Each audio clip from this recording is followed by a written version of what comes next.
Might Saint के चौथे episode में आप सबका स्वागत है। पिछले एपिसोड में हमने जाना था कैसे हम वचन के अनुसार इस जगत से दूर होकर यहोवा की अगुवाई में जा सकते हैं। जैसे यहोशू ने कहा था कि मैं और मेरा घराना नित्य यहोवा का सेवा करेंगे। कभी हम ये नहीं सोचते हैं कि क्यों हमारे जीवन में इतना समस्या है। वचन कहता है, यदि तू अपने परमेश्वर यहोवा की सब आज्ञाएं जो मैं आज तुझे सुनाता हूँ चौकसी से पूरे करने को चित्त लगाकर उसकी सुने, तो वो तुझे पृथ्वी की सब जातियों में से श्रेष्ठ करेगा। अभी हम जानेंगे हम आत्मिक जीवन में कहाँ हैं, क्योंकि खुद से हम कुछ भी कर नहीं पाते हैं जब तक पवित्र आत्मा हमें सहायता न करे। क्या आत्मिक जीवन में न रहेंगे या आत्मिक जीवन में मर चुके हैं? वचन कहता है प्रथम कुरिन्थिया 1:18 में, क्योंकि कृष्ण कथा नाश होने वालों के निकट मूर्खता है, परंतु हम उद्धार पाने वाले के निकट परमेश्वर की सामर्थ है। वचन पढ़ने में मन ना लगाना, 10 मांस ना देना, रविवार चर्च ना जाना, हर समय पैसे कमाने के बारे में सोचना, यहोवा के आशीष और सामर्थ को भूल जाना, मैं ही सब कर रहा हूँ, ये खुद से सोचना, ये सब आत्मिक जीवन को मार देते हैं। अगर बारिश हो रहा है तो बारिश आपके नियंत्रण में नहीं है, लेकिन छापा आपके नियंत्रण में है।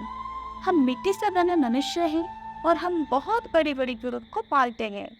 वचन कहता है मत्ती 5:36 में, अपने सिर के भी शपथ न खाना, क्योंकि तू एक बाल को भी ना उजना न काला कर सकता है। आत्मिक जीवन से क्या मिलता है? अनंत जीवन। यहोवा परमेश्वर ने हमें अनंत जीवन दिया है। वचन में कहता है यूहन्ना 3:16 में, क्योंकि परमेश्वर ने जगत से ऐसा प्रेम रखा कि उसने अपना इकलौता पुत्र दे दिया, ताकि जो कोई उस पर विश्वास करे वो नाश ना हो परंतु अनंत जीवन पाए। ईश्वर से विस्तार। वचन कहता है यूहन्ना 17:3 में, और अनंत जीवन ये है कि वे तुझ एकमात्र सच्चे परमेश्वर को और यीशु मसीह को जिसे तुम्हें भेजा है जाने। परिवर्तन और विकार। वचन कहता है 2 कुरिन्थियों 5:17 में, इसलिए यदि कोई मसीह में है तो वो नई सृष्टि है, पुरानी बातें बीत गई है, देखो वे सब नई हो गई। संरक्षण एवं मार्गदर्शन। वचन कहता है भजन संहिता 23:4 में, चाहे मैं गैर अंधकार से भरी हुई तराई में होकर चलूं तो भी हानि से मैं डरूंगा, क्योंकि तू मेरे साथ रहता है, तेरे साथी और तेरी लाठी से मुझे शांति मिलती है।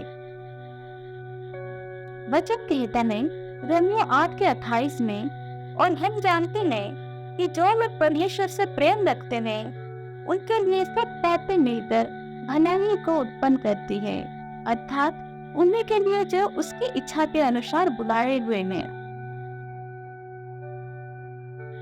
आत्मिक जीवन के फायदे को हम जानेंगे। आत्मिक जीवन से शांति मिलता है, आत्मिक जीवन से खुशी और आनंद मिलता है, आत्मिक जीवन से आत्मिक ताकत मिलता है, आत्मिक जीवन से स्वर्गीय ज्ञान प्राप्त होता है, और सबसे महान चीज हमको प्रभु यीशु देते हैं वो है मुक्ति। अगले एपिसोड में हम आत्मिक जीवन से जुड़े हुए और कुछ रहस्य के बारे में जानेंगे। प्रभु यीशु आप सबको आशीष दे।